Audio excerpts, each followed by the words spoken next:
Bagaimana menurut pendapat ahli mengenai putusan DKPP kemarin tanggal 5 Februari 2024? Ya, teman-teman media, terima kasih atas pertanyaannya. Saya sebagai pakar hukum dari FH Unikom dan pengampu juga mata kuliah hukum tata negara menanggapi terkait putusan DKPP, ya, dalam hal ini Dewan Kehormatan Penyelenggara Pemilu yang berkaitan erat dengan penetapan wakil presiden atas nama Gibran. Ya, ini sangat menarik sekali, ya, kita semua untuk mengkaji apakah putusan tersebut dapat membatalkan penetapan Mas Gibran sebagai calon wakil presiden.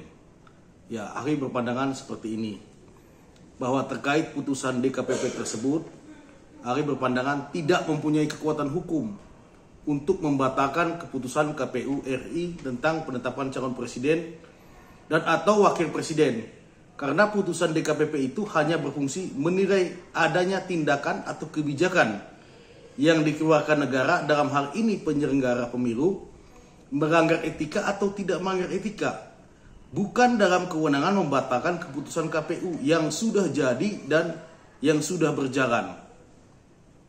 Kemudian saya juga berpendapat bahwa putusan DKPP itu harus dilihat juga dari tujuan hukum itu sendiri, yang harus menghadirkan keadilan, kemanfaatan, kepastian, serta ketertiban hukum. Karena keputusan KPU RI mengenai ketetapan pasangan calon presiden dan wakil presiden telah berjalan, ya, sebagaimana tahapan-tahapan penyelenggaraan pemilu, yang mana kini sudah memasuki masa akhir kampanye.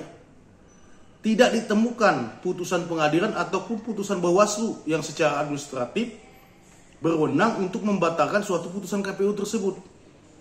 Karenanya merujuk asas dan tujuan hukum tersebut sudah tidak patut lagi sebenarnya dipersoalkan mengenai keabsahan penetapan presiden dan atau wakil presiden tahun 2024, termasuk penetapan Mas Gibran sebagai calon wakil presiden.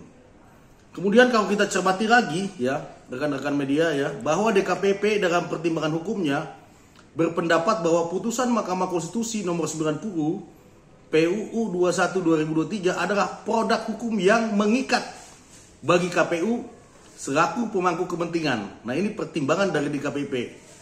Terkait hal itu, saya berpandangan bahwa KPU sebagai subjek hukum tata negara memiliki kewajiban konstitusional untuk melaksanakan putusan MK sebagai produk hukum yang bersifat final and binding, ya. Artinya secara terakhir dan mengikat.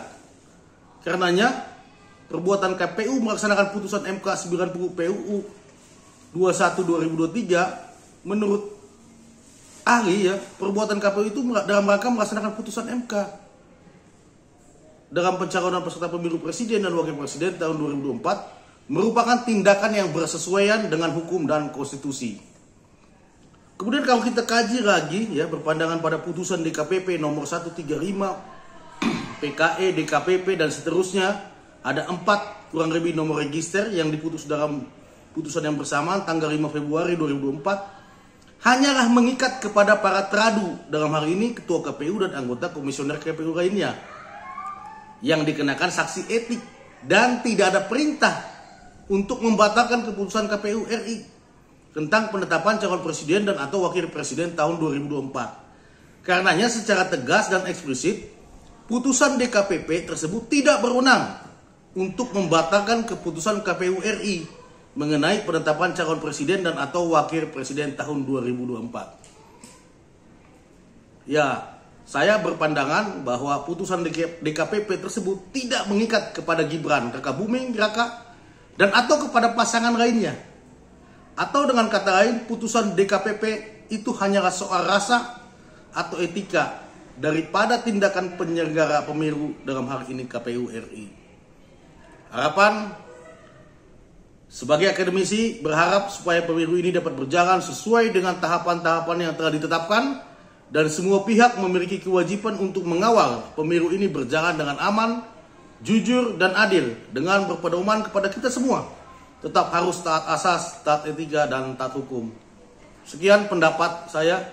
Semoga bermanfaat untuk tegaknya demokrasi di Indonesia. Salam hormat MDP.